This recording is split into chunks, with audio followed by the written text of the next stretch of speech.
थमहि मैं कही शिव चरित, बूझा मरमु तुम्हार। सुच सेवक तुम राम की, रहित समस्त विकार। मैं जाना तुम्हार गुणशीला, कहूँ सुनऊँ अब रघुपति लीला। सुनु मुनि आजु समागम तोरे, कही न जाई जसु सुख मन मोरे। यज्ञवल्क्य जी भारद्वाज मुनि के प्रति कहते हैं कि मुनि, मैंने पहले ही शिव जी का चरित्र कहकर तुम्हारा भेद समझ लिया। तुम श्री रामचंद्र जी के पवित्र सेवक हो और समस्त दोषों से रहित हो। मैंने तुम्हारा गुण और शील जान लिया। अब मैं श्री रघुनाथ जी की लीला कहता हूँ, सुनो। मुने, आज तुम्हारे मिलने से मेरे मन में जो आनंद हुआ है वह कहा नहीं जा सकता। रामचरित अति अमित मुनि सा, कही न सकाई शतकोटि अहिसा। तदपि जथा सुत कहूँ बखानी, सुमिरि गिरापति प्रभु धनु पानी। मुनीश्वर, रामचरित अत्यंत अपार हैं।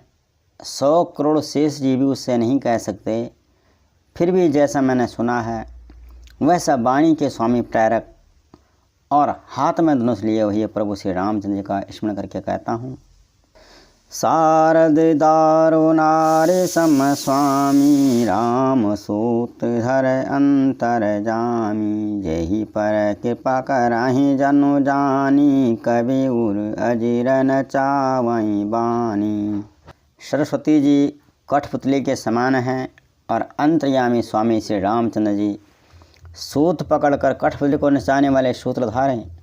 अपना भक्त जानकर जिस कवि पर वे कृपा करते हैं उसके हृदय रूपी आंगन में सरस्वती को नचाया करते हैं। पन्नवो सोई कृपाल रघुनाथा, बरनहु बिसद तासु गुण गाथा। परम रम्य गिरिवरु कैलाशु, सदा जहाँ शिव उमा निवासु। उन्हीं कृपालु श्री रघुनाथ जी को मैं प्रणाम करता हूँ और उन्हीं के निर्मल गुणों की कथा कहता हूँ। कैलाश पर्वतों में श्रेष्ठ और बहुत ही रमणीय है, जहाँ शिव पार्वती जी सदा निवास करते हैं। सिद्ध तपोधन जोगी जन, सुर किन्नर मुनि ब्रन। बसहि तहाँ सुकृति सकल, सेवई सुख शिव सुख कन। सिद्ध तपस्वी योगीगण देवता किन्नर मुनियों के समूह उस पर्वत पर रहते हैं। वह सब बड़े पुण्यात्मा हैं और आनंद कंद श्री महादेव जी की सेवा किया करते हैं। हरि हर विमुख धर्म रति नाही, ते नर तह सपने हूँ नहीं जाई। तेहि गिरि पर बटा बिटपा विशाला, नित नूतन सुंदर सब काला। जो भगवान विष्णु और महादेव जी से विमुख हैं और जिनकी धर्म प्रीति नहीं है, वे लोग स्वप्न में भी वहाँ नहीं जा सकते। उस पर्वत पर एक विशाल बरगद का पेड़ है जो नित्य नवीन और सब काल यानी 6 ऋतुओं में सुंदर रहता है। त्रिविधा समीरा सुशीतल छाया, शिव विश्राम बिटपा श्रुति गाया। एक बार ते तर प्रभु गयऊ, तरो बिलो की उर अति सुख भयऊ। वहाँ तीनों प्रकार की शीतल मंद और सुगंध वायु बहती रहती है और उसकी छाया बड़ी ठंडी रहती है। वह शिव जी के विश्राम करने का वृक्ष है जिससे वेदों ने गाया है। एक बार प्रभु श्री शिव जी उस वृक्ष के नीचे गए और उससे देखकर उनके हृदय में बड़ा आनंद हुआ। निज कर दासी नागरी पुछाला, बैठे सहज ही शंभु कृपाला। कुंद इंदोदर गौर शरीरा, भुज परलम्ब परिधान मुनि चीरा। अपने हाथ से बाघंबर बिछाकर कृपालु शिवजी स्वभाव से ही बिना किसी खास प्रयोजन के वहाँ बैठ गए। कुंद के पुष्प, चंद्रमा, शंख के समान उनका गौर शरीर था। लंबी लंबी भुजाएं थी और वे मुनियों के से वल्कल वस्त्र धारण किए हुए थे। तरुण अरुण अम्बुज सम चरना, नखदुति भगति हृदय तम हरना। भुजंग भूति भूषण त्रिपुरारी, आननो शरद चंद छबिहारी। उनके चरण नये पूर्ण रूप से खिले हुए लाल कमल के समान थे। नखों की ज्योति भक्तों के हृदय का अंधकार हरने वाली थी। सांप और भस्म ही जिनके आभूषण थे और उन त्रिपुरारी के शत्रु श्री शिव जी का मुख शरद पूर्णिमा के चंद्रमा की शोभा को भी हरने वाला था।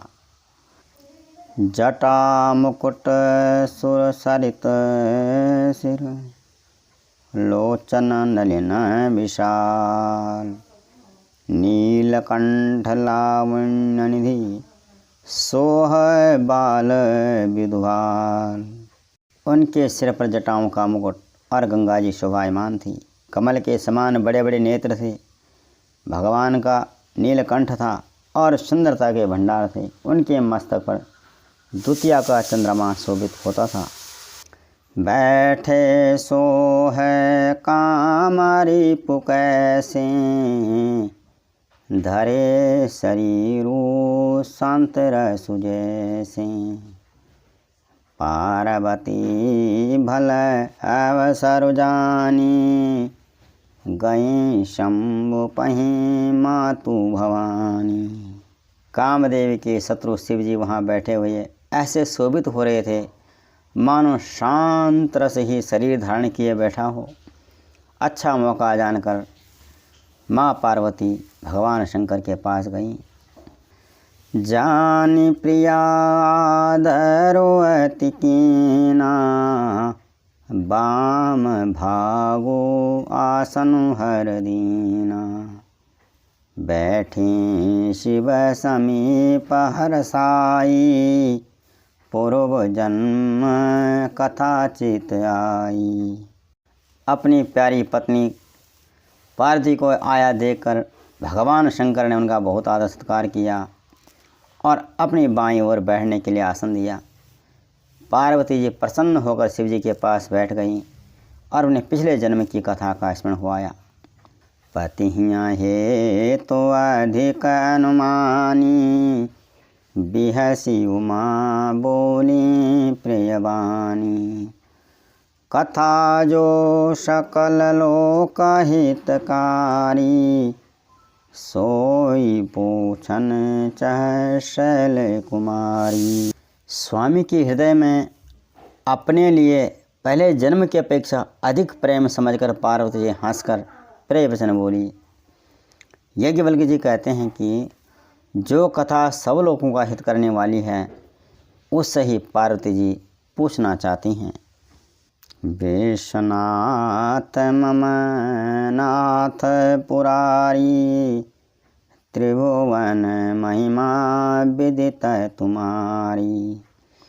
चरु अरु अचर नाग नर देवा, सकल कराही पद पंकज सेवा।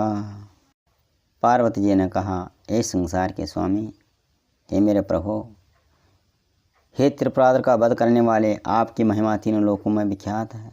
चर अचर नाग मनुष्य और देवता सभी आपके चरण कमलों की सेवा करते हैं। प्रभु समर्थ सर्वज्ञ शिव,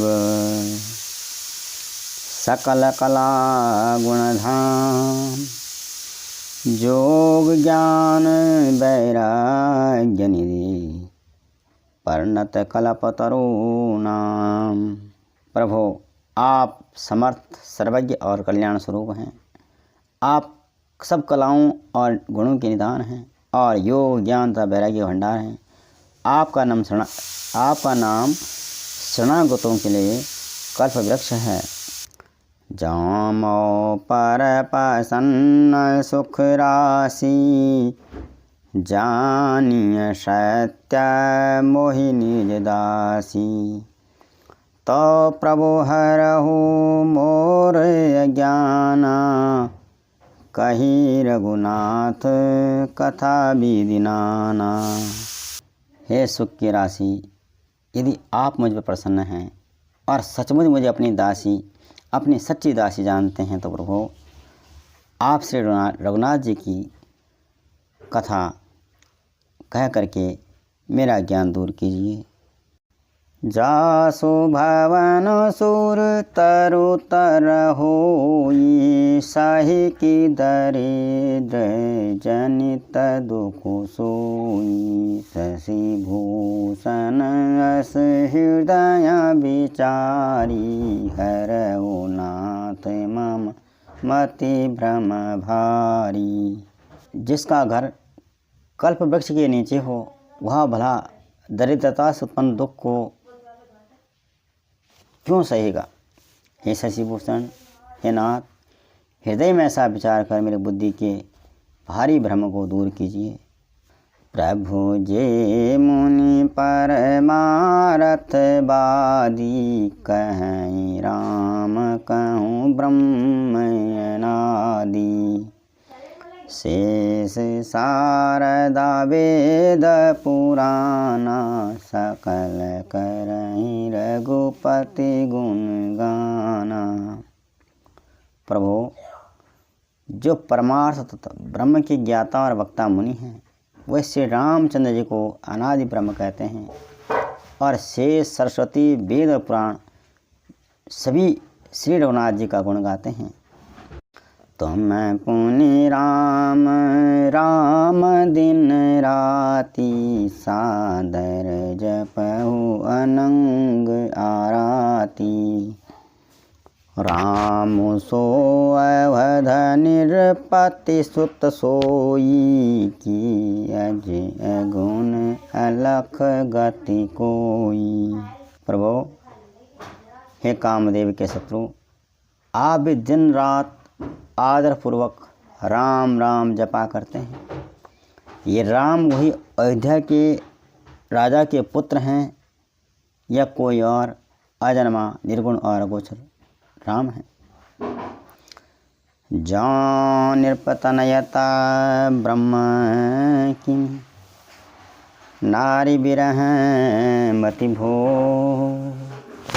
देखी चरित महिमा सुनत, भ्रमति बुद्धि अति मोर।